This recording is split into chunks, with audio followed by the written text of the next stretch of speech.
Hi, Nitty. So tell you what, we are starting our last chapter, our chapter 7, and we are going to work with a tool that will help us solve differential equations, something called the LaPlace Transforms. And let's just say you have a function, and it's defined for an independent variable t greater than 0. And what we'll do is put a cursive letter L there and say we're going to transform that function. Just why we're doing it? Well, the answer is it's going to help us solve some differential equations. But you could say transform the function. How? Well, we're going to do some calculus on it. We're going to apply an infinite integral, the integral from 0 to infinity of f of t.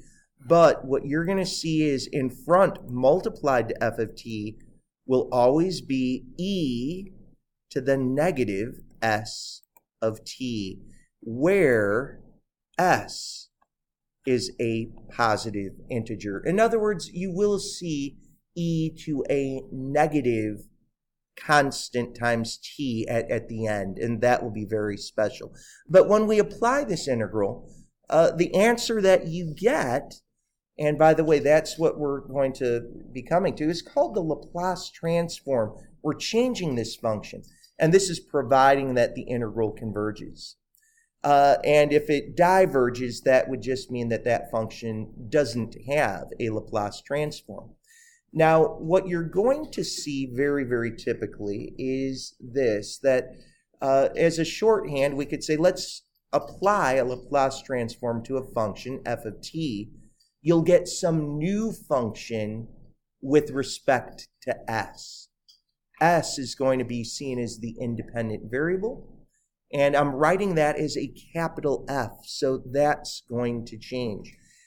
So we can think about this, our first basic transform. Tell you what, guys, there isn't a simpler function, perhaps, than just saying, let's look at a function like y equals 1 or f equals 1. And if that were the case, we could say, well, we're going to apply an infinite integral. We'll have e to the negative st times 1 dt. And here's where things are going to get a little bit different. Back in Calculus BC, whenever we worked with an improper integral, an integral where our upper bound was going to infinity, we'd always have to write a limit where t or some other variable, or in this case maybe u, would be going towards infinity.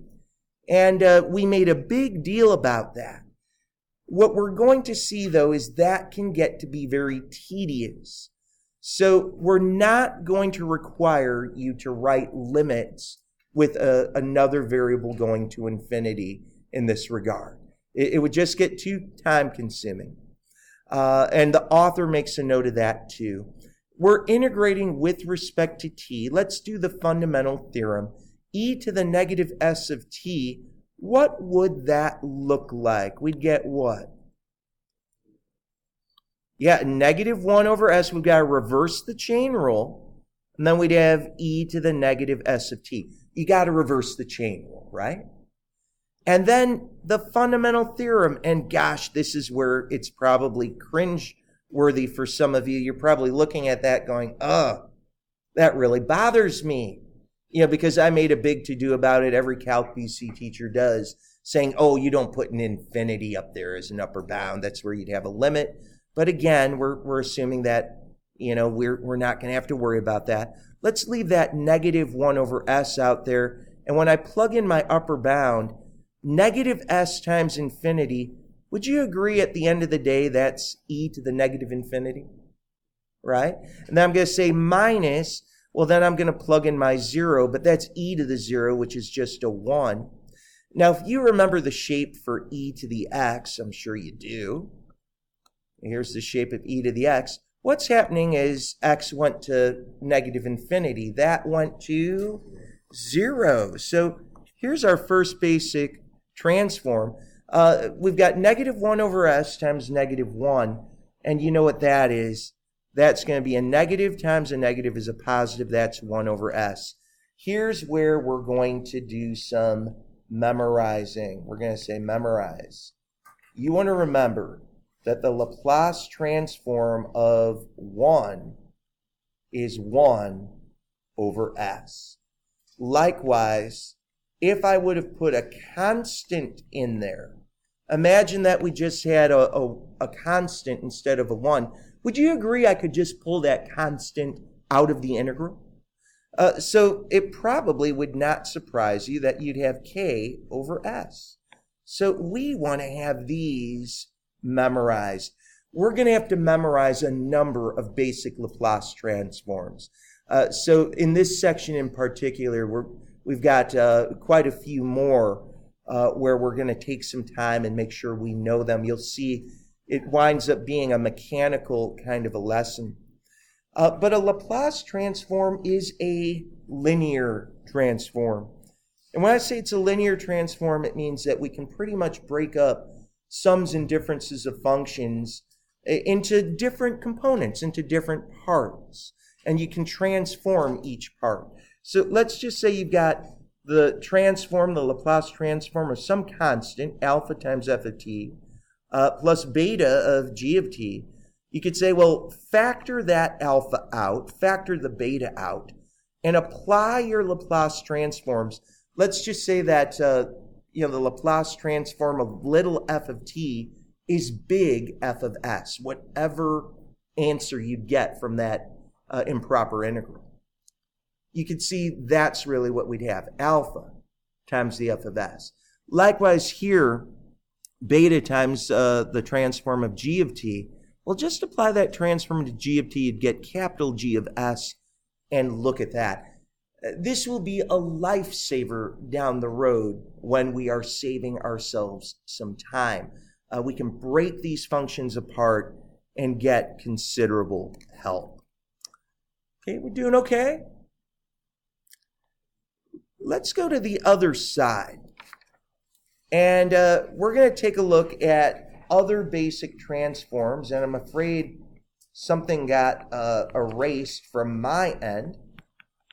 But let's just say we've taken a look at some other different functions. Maybe you'd like to take a look at the transform of function t. And I know I've got that written down below, and we'll get to that in a moment. But let's actually work that out.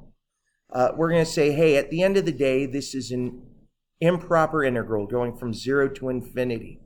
We'll always have e to the negative s of t, multiply that to the function at hand, and there you have it.